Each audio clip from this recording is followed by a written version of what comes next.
어느 빵집에 매일 들러서 식빵을 사가는 청년이 있었습니다. 건강이 안 좋은지 얼굴은 늘 창백했고 돈이 없는지 가장 싼 식빵만 사갔습니다. 매일 오는 그 청년을 보며 빵집 주인은 어떻게든 그를 돕고 싶다는 생각을 했고 하루는 그 청년만을 위한 빵을 만들었습니다. 겉모습은 그 청년이 매일 사가는 가장 싼 식빵과 똑같지만 속에는 버터를 많이 넣어서 빵을 만들어 놓았다가 청년이 오자 항상 받던 금액만 받고 팔았던 것입니다. 그런데 그날따라 아침에 빵을 사간 청년이 저녁에 또 왔습니다. 주인은 속으로 내가 만든 버터 넣은 빵이 맛있긴 맛있었나 보다 생각하며 반갑게 맞았는데 전혀 예상치 못한 일에 주인은 당황할 수밖에 없었습니다. 청년은 매우 화가 난 표정으로 주인을 한참 쳐다보다 그 자리에 털썩 주저앉아 버렸습니다. 나는 이 청년에게 호의를 베푼 것밖에 없는데 당황하는 주인에게 청년은 눈물을 흘리며 말했습니다. 청년의 직업은 건축 설계가이고 이번에 아주 중요한 건축물 설계를 맡아 준비하는 중이었습니다. 그동안 그가 기름기 없는 싼 빵을 사간 이유는 빵을 지우개로 사용하기 위해서였습니다. 그날도 이제 거의 다 마무리되어가는 이 설계도를 이제 그리다가 빵에서 나온 버터 때문에 그동안 고생하며 만든 작품을 다 망쳤다면서 망연자실 주저앉아 하소연했던 것입니다. 이럴 때는 어떻게 해야 할까요? 주인은 사랑하는 마음으로 손해를 감수하며 호의를 베풀었는데 그 청년에 대한 지식이나 정보가 전혀 없었기 때문에 차라리 하지 않은 것만 못한 그러한 결과를 얻게 된 것입니다. 우리의 삶에 이런 일들이 얼마나 많이 일어납니까? 나는 내가 보이는 대로 판단해서 행동을 했는데 다른 사람에게 전혀 도움이 되지 않는 그러한 일 말입니다. 눈에 보이는 것만으로 판단하는 것이 얼마나 위험한 일인지를 가르쳐주는 이야기입니다. 내 생각만으로 행동하는 것도 위험하지만 눈에 보이는 것만으로도 판단하여 행동하는 것도 위험하다는 말씀이시죠. 우리가 어떻게 하여야 눈에 보이는 것만 의지하지 않게 될까요? 일단은 대상에 대한 정확한 이해와 지식이 있어야 할 것입니다. 특별히 하나님 나라에 대해서는 더욱 그러합니다. 하나님 나라가 어떤 나라인지에 대해서 정확히 알고 이해하지 못하면 우리는 빵집 주인보다 더 큰 실수를 범할 수밖에 없습니다. 마가복음 12장 24절 말씀, 예수께서 이르시되 너희가 성경도 하나님의 능력도 어떻게 함으로? 알지 못함으로 오해함이 아니냐.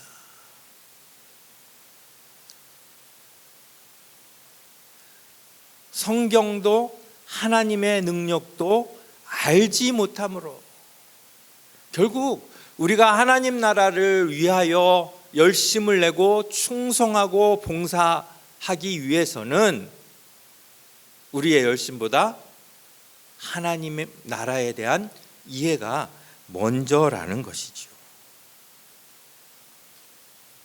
만약에 하나님 나라에 대한 이해가 없이 하나님의 뜻을 정확히 알지 못한다면 우리의 열심과 헌신은 오히려 하나님 나라의 장애물이 될 수도 있다는 것입니다.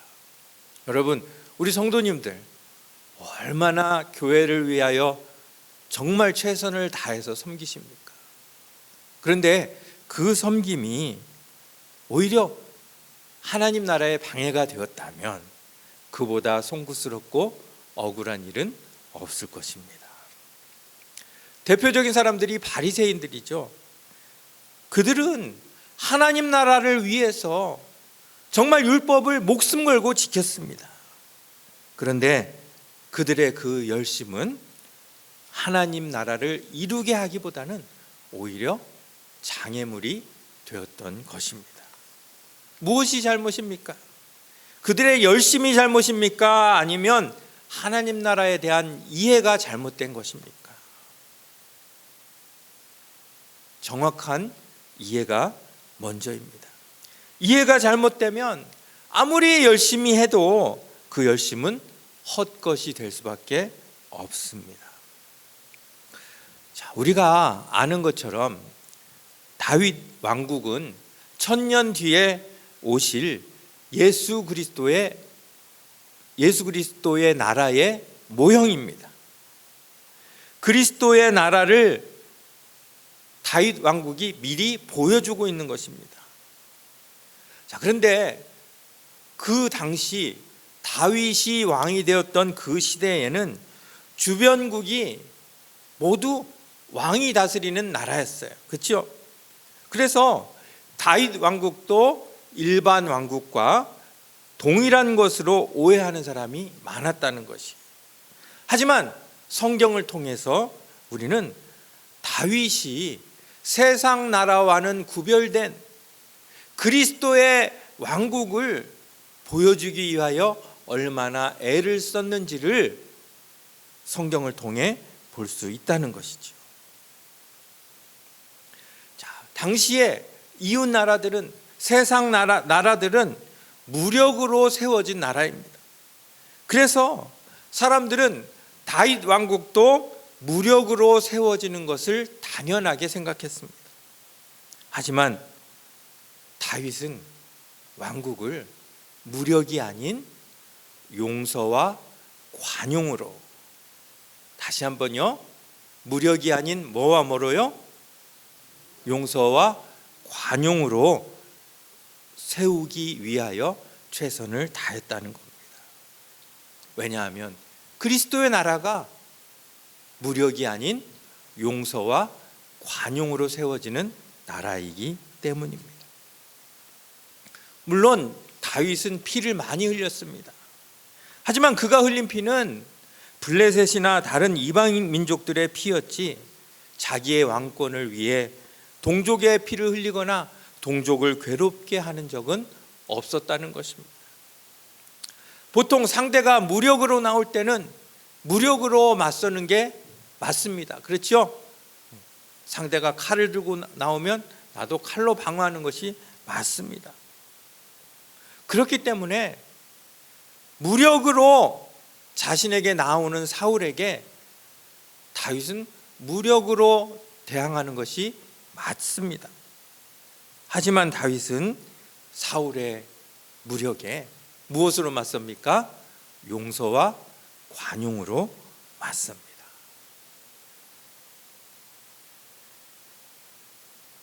결국 누가 이깁니까? 용서와 관용이 무력을 이깁니다. 그렇게 세워진 나라가 다윗의 나라고 1000년 뒤에 오실 그리스도의 나라라는 것입니다. 반면 다윗을 가까이 모시면서도 다윗이 보여줘야 할 나라가 무엇인지 제대로 알지 못함으로 오해한 사람이 있습니다. 바로 가까이서 모셨던 장군 아비새입니다. 아비새는 다윗에게 계속 이야기합니다. 눈에는 눈, 이에는 이, 무력에는 무력으로 갚아주라.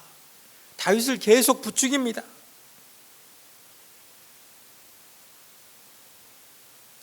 자, 그런 아비새가 아무리 열심히 그 나라를 위하여 싸우고 목숨을 바친다 한들 그는 하나님 나라를 세우는 것이 아니라 오히려 방해하는 결과를 가져오게 된다는 것이죠.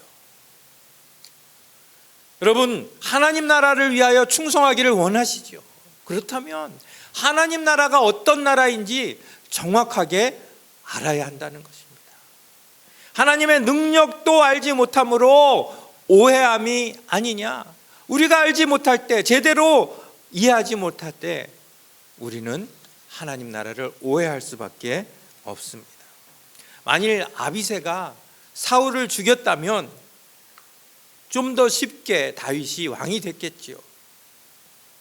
하지만 그런 방식으로는 하나님 나라를 절대 보여줄 수 없었을 것입니다.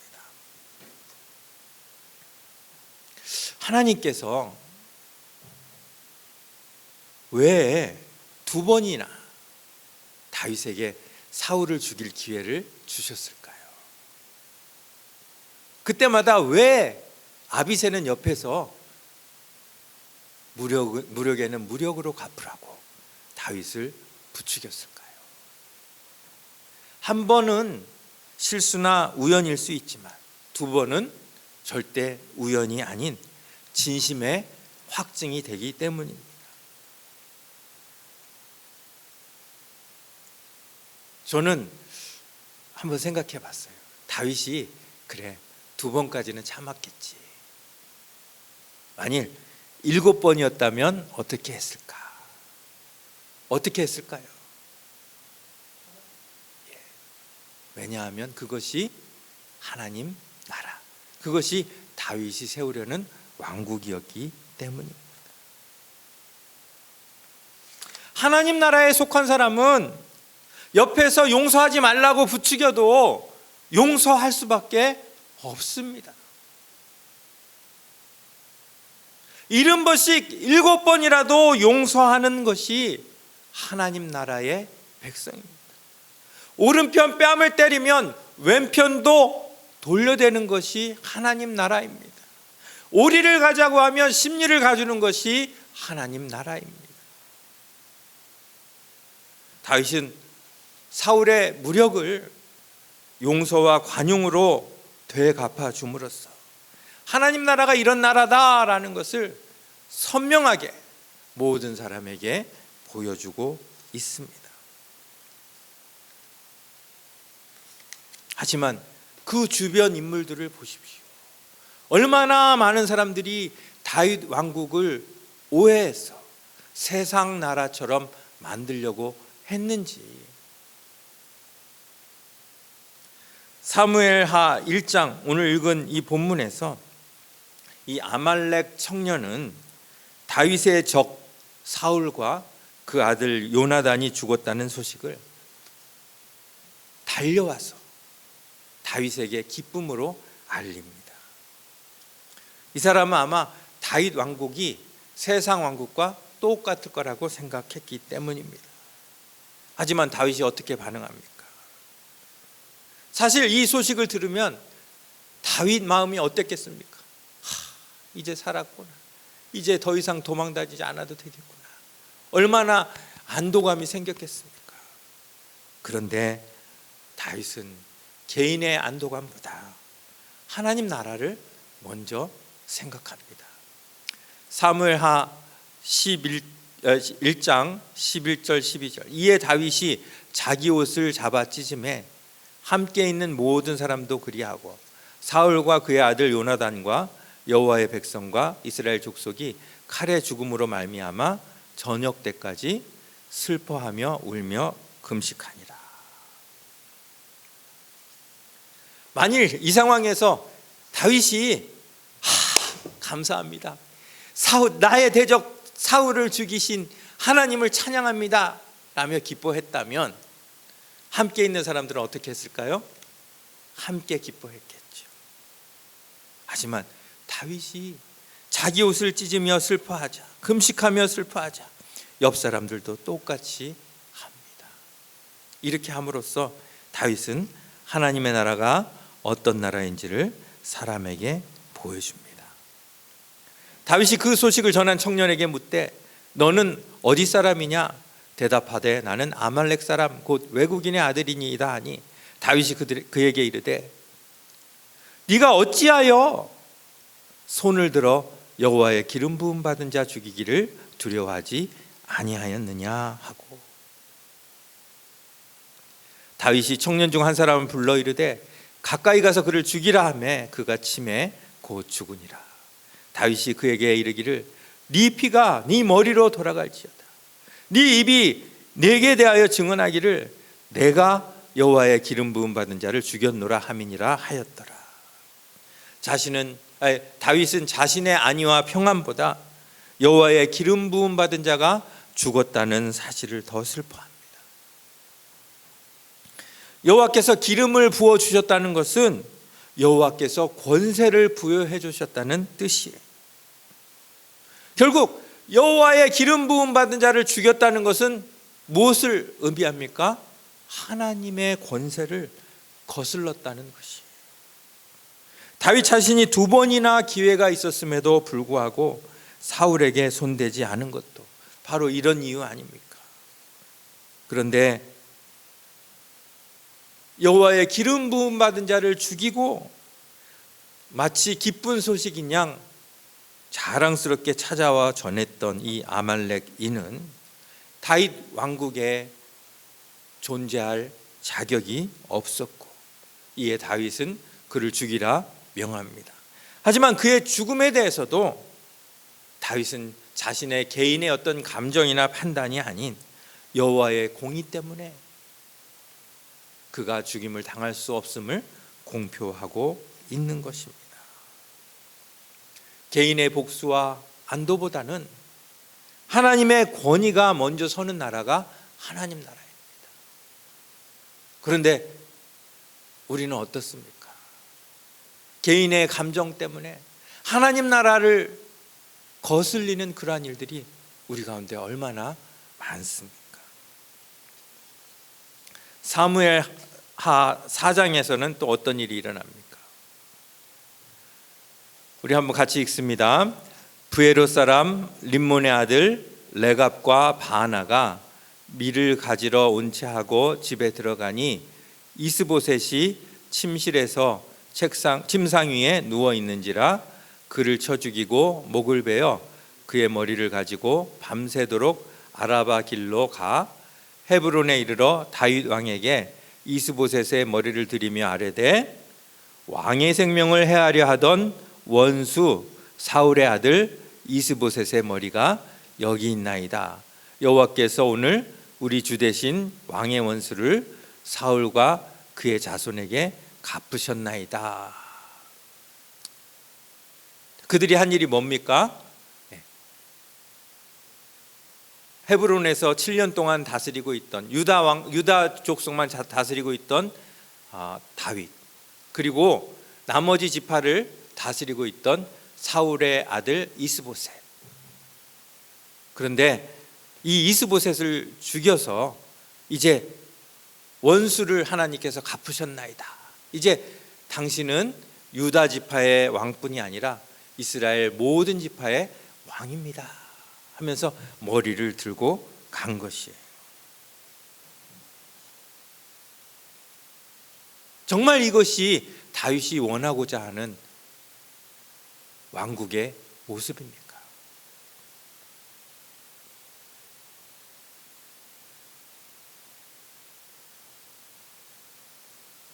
그들의 행동은 세상의 눈으로 봤을 때는 정말로 왕국을 세울 수 있는 개국 공신의 어떤 그러한 행동이었지만 사실은 그들의 결과가 어떤 결과입니까? 자, 9절 10절 읽습니다. 다윗이 브에롯 사람 림몬의 아들 레갑과 그의 형제 바하나에게 대답하여 그들에게 이르되 내 생명을 여러 환난 가운데서 건지신 여호와께서 살아계심을 두고 맹세하노니 전에 사람이 내게 알리기를 보라 사울이 죽었다 하며 그가 좋은 소식을 전하는 줄로 생각하였어도 내가 그를 잡아 시글락에서 죽여서 그것을 그 소식을 전한 가품으로 삼았거든. 하물며 악인이 의인을 그의 침상 위에서 죽인 것이겠느냐. 그런즉 내가 악인의 피 흘린 죄를 너희에게 갚아서 너희를 이 땅에서 없이 하지 아니하겠느냐 하고 청년들에게 명하매 곧 그들을 죽이고 수족을 베어 헤브론 목가에 매달고 이스보셋의 머리를 가져다가 헤브론에서 아브넬의 무덤에 매장하였더라. 하나님 나라를 세상 나라처럼 여기는 사람들의 결말입니다. 하나님 나라를 세상 나라처럼 돈으로 힘으로 세우려고 하는 자들이 어떤 결말을 맞는지를 확실히 보여주는 사건입니다. 하나님의 나라는 세상 나라의 가치와 원칙으로 이해해서는 절대 안 된, 사울의 군대 장관 아브넬이 죽었을 때도 다윗은 금식하며 그의 죽음을 슬퍼했습니다. 그렇게 함으로 다윗은 모든 백성들에게 하나님의 나라가 어떤 나라인지를 선명하게 보여주었습니다. 압살롬의 난 때문에 피난길에 올랐을 때 다윗을 욕하며 돌을 던졌던 시므이를 다윗은 용서합니다. 안 그래도 아들 때문에 쫓겨서 피난을 가는 그 마음이 얼마나 힘들었겠습니까? 그런데 시므이 같은 자가 나와서 다윗을 조롱할 때, 돌을 던졌을 때 얼마나 자존심이 상하고 열받았겠습니까? 사무엘하 16장 9절부터 같이 읽습니다. 스루야의 아들 아비새가 왕께 여짜오되 이 죽은 개가 어찌 내 주 왕을 저주하리이까? 청하건대 내가 건너가서 그의 머리를 베게 하소서 하니. 자, 아비새는 어떤 나라의 사고방식입니까? 세상 나라의 사고방식이에요. 그럴 때 다윗이 어떻게 대답합니까? 10절 같이 읽습니다. 왕이 이르되 스루야의 아들들아 내가 너희와 무슨 상관이 있느냐? 그가 저주하는 것은 여호와께서 그에게 다윗을 저주하라 하심이니 내가 어찌 그리하였느냐 할 자가 누구겠느냐 하고 11절 또 다윗이 아비새와 모든 신하들에게 이르되 내 몸에서 난 아들도 내 생명을 해하려 하거든 하물며 이 베냐민 사람이랴 여호와께서 그에게 명령하신 것이니 그가 저주하게 버려두라. 여기서 우리는 다윗이 세우려는 다윗 왕국의 모습을 보아야 합니다. 옆에서 아무리 부추겨도 다윗은 하나님 나라의 원칙을 철저히 따르고 있습니다. 아무리 자존심이 상해도 다윗은 그리스도의 왕국을 제대로 보여주고 있는 것입니다. 자존심 상한다고 무력을 정당화하거나 자신의 권력을 이용하여 복수한다면 하나님 나라는 절대 이루어질 수 없습니다. 하나님 나라를 위한다면 자존심을 내려놓아야 합니다. 자존심을 내려놓고 뽕나무에 올라간 삭개오, 자존심을 내려놓고 예수님께 엎드려서 간청하는 로마의 백부장, 자존심을 다 내려놓고 그는 흥하여야 하겠고 나는 쇠하여야 하리라 고백하는 세례 요한, 이런 사람들은 한 사람도 빠짐없이 하나님 나라를 약속받았지만 자존심 때문에 세상 나라의 방법을 사용한 사람들은 모두 패망했음을 기억해야 한다는 것입니다. 교회를 다니면서도 하나님 나라를 제대로 누리지 못하는 사람이 있습니다. 교회를 세상 나라, 세상 공동체 같이 여기는 사람들이 있습니다. 하지만 다윗 왕국이 보여주었던 것처럼 교회는 세상과 달라야 합니다. 예수님이 세상적인 방법을 사용하여 칼로 제사장의 종의 귀를 떨어뜨렸던 베드로에게 뭐라고 말씀하십니까? 칼을 쓰는 자는 칼로 망한다. 교회가 세상 법과 세상 힘을 이용하여 세워지게 되면 결국 세상 법과 세상 힘으로 망하게 되어 있습니다. 교회는 절대 세상의 법과 세상의 기준이 쫓아올 수 없는 어떤 공동체가 되어야 할까요? 용서와 관용의 공동체가 되어야 합니다.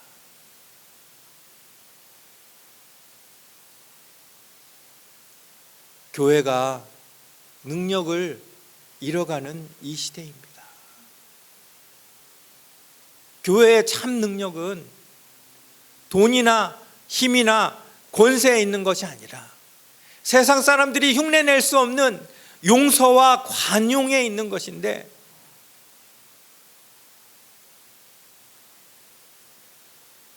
교회가 용서와 관용을 잃어버리자 능력도 잃어버리는 그런 시대가 된 것입니다.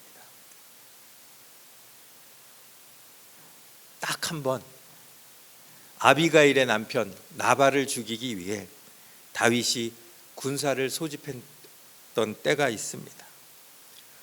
다윗이 동족을 죽인다면 그가 아무리 자존심 상하고 억울한 일을 당해서 합당한 이유가 있더라도 그는 그리스도의 나라를 보여주는데 실패했을 것입니다.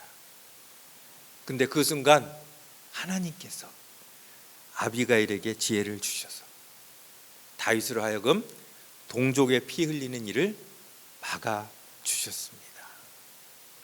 만일 다윗이 이때 피를 흘렸다면 그 순간은 속이 후련했을지 모르지만 평생 그것이 자기 백성을 죽이고 왕이 된 자라는 올무를 다윗에게 씌웠을 것입니다.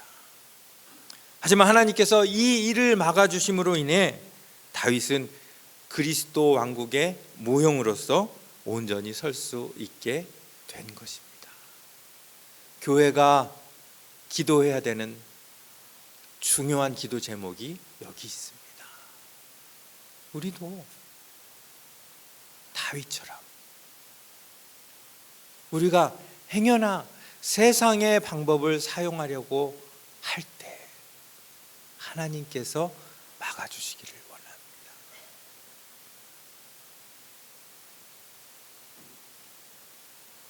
이것이 우리 교회의 기도 제목이 되어야 할 것입니다. 물론 우리아를 죽이고 그 아내를 취한 일은 세상 왕보다 더 악한 일로 남았습니다. 하지만 그 일 외에 모든 행사 가운데 하나님의 뜻을 정확히 이해하고 순종하고 실현한 사람이 다윗입니다. 결론을 말씀드리겠습니다.